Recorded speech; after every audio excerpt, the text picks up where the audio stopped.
بسم اللہ الرحمن الرحیم۔ السلام علیکم ورحمۃ اللہ وبرکاتہ۔ استغفر اللہ راحت اور خوشی کا دروازہ ہے۔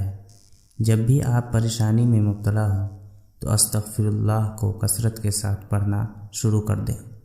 انشاءاللہ اللہ پاک آپ کو پریشانی سے نکال دے گا۔ اس کے علاوہ استغفر اللہ کا ذکر کرنا ہمارے نفس کو پرسکون کرنے کا ایک مؤثر طریقہ ہے۔ ہمارے دماغ اور جسم سے دنیاوی پریشانیوں کو یہ وظیفہ مٹا دیتا ہے۔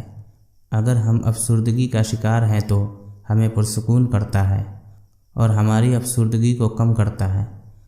استغفر اللہ ہر طرح کے گناہوں سے باز رہنے میں بھی ہماری مدد کرتا ہے۔ اس ذکر کی باقاعدگی سے ہمیں یاد رہتا ہے کہ اللہ تبارک و تعالی ہر جگہ موجود ہے، اور یہ احساس ہمیں غلط کام کرنے سے روکتا ہے۔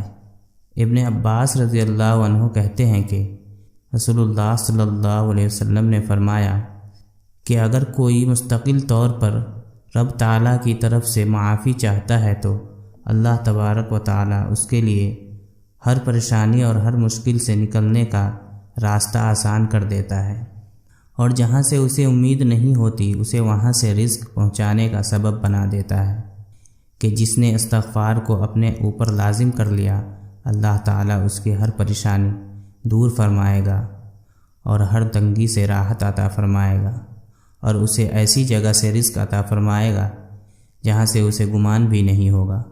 جو شخص 3 مرتبہ استغفر اللہ الذی لا الہ الا هو الحی القیوم واتوب الیہ پڑھتا ہے تو اللہ تبارک و تعالی اس کے تمام گناہ معاف فرما دے گا، خواہ وہ میدان جنگ سے بھاگا کیوں نہ ہو۔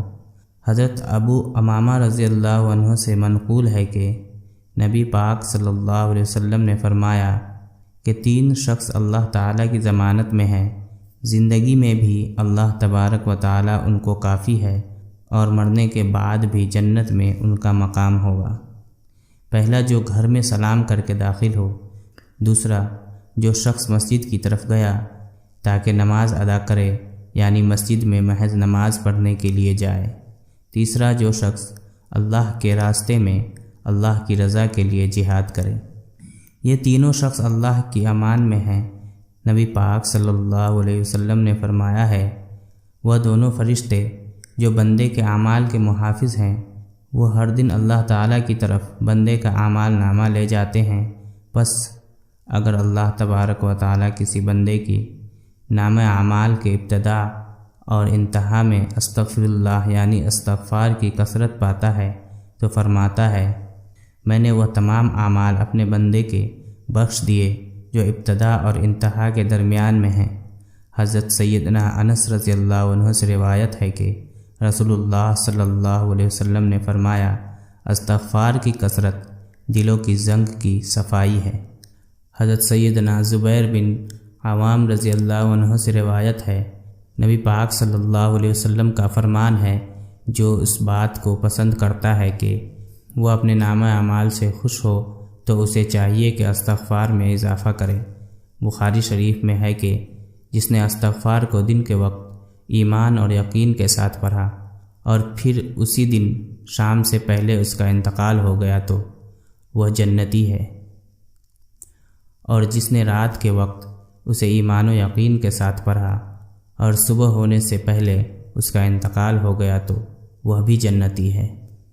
وظیفہ یہ ہے کہ آپ نے دن کے شروع میں 21 بار استغفر اللہ پڑھنا ہے اور اول و آخر درود پاک پڑھنا ہے۔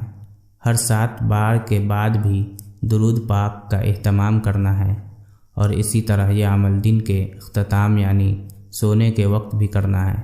اللہ تعالی ہم سب کی مغفرت فرمائے اور اللہ ہم سب کا نگہبان اور حامی و ناصر ہو، آمین۔